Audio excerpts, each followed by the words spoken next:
India में जो diversity और सपनों से भरा देश है, एक सच ऐसा भी है जिसके बारे में शायद ही कोई बात करता है।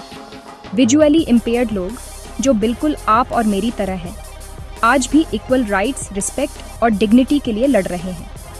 अक्सर उन्हें पोटेंशियल वाले इंडिविजुअल्स की तरह नहीं देखा जाता, बल्कि उन पर तरस खाया जाता है, या इससे भी बुरा, उन्हें बोझ समझा जाता है। फैमिलीज के अंदर भी मैंने ऐसी स्टोरीज सुनी हैं जहां लोगों को अनलकी या अभागा कहा जाता है। जब शादी, रिलेशनशिप्स या बस साथ घूमने की बात आती है तो उन्हें इग्नोर किया जाता है, घूरा जाता है या सबके सामने उनका मजाक उड़ाया जाता है। यह आपके सेल्फ रिस्पेक्ट को तोड़ देता है। सोचिए, ये कितना अकेलापन महसूस कराता होगा। चलिए स्कूल की बात करते हैं। इंडिया में एक विजुअली इम्पेयर्ड बच्चे को हर कदम पर लड़ना पड़ता है। टाइम पर ब्रेल बुक्स नहीं मिलती, ऑडियो स्टडी मटेरियल शायद ही होता है, और टीचर्स ये मान लेते हैं कि आप वीक हो।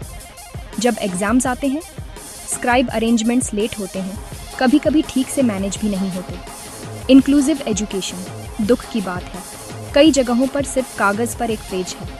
मैंने इतने टैलेंटेड बच्चों को पीछे छूटते देखा है, उनकी एबिलिटी की कमी के कारण नहीं, बल्कि इसीलिए क्योंकि सिस्टम उन्हें सपोर्ट करने से मना कर देता है। अब जॉब्स, हाँ, लॉ रिजर्वेशन और राइट्स का वादा करता है, लेकिन रियलिटी कठोर है। गवर्नमेंट ऑफिसेज में विजुअली इम्पेयर्ड एम्प्लॉयज़ को अक्सर छोटे या ह्यूमिलिएटिंग काम दिए जाते हैं। घास काटना, पत्थर उठाना, सफाई करना या चाय बनाना। प्रमोशंस अक्सर डिले होते हैं या मना कर दिए जाते हैं। प्राइवेट कंपनीज में चीज़ें और भी खराब हो सकती हैं। लोगों को बिना किसी रीज़न के जॉब से निकाल दिया जाता है, और रोज़ उन्हें कलीग्स से रिडिक्यूल और प्रेशर का सामना करना पड़ता है, जिससे वर्क प्लेस बुरे सपने बन जाते हैं। लीगली, RPWD एक्ट 2016 सब कुछ प्रॉमिस करता है: education, employment, social security, accessibility. लेकिन वे राइट्स फाइलों में अटके हुए हैं।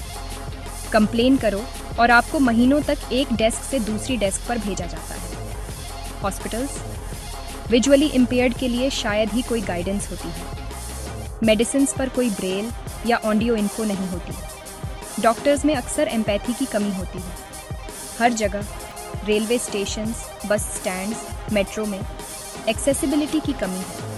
स्टाफ हेल्पफुल नहीं होते, कभी कभी तो गाली गलौज भी करते हैं। लेकिन उम्मीद है, लॉज को सख्ती से लागू करना, real accessibility, awareness programs, school से ही इक्वल अपॉर्चुनिटीज़ और प्रॉपर मॉनिटरिंग, ये जिंदगियां बदल सकते हैं। विजुअली इम्पेयर्ड लोगों को रिस्पेक्ट और अपॉर्चुनिटी मिलनी चाहिए, तरस नहीं।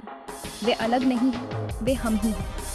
आइए उन्हें सेल्फ रिलायंट बनने और डिग्निटी के साथ जीने की जगह दें। आखिरकार उनकी आंखों में शायद लाइट ना हो, लेकिन उनके सपने उतने ही ऊंचे उड़ते हैं।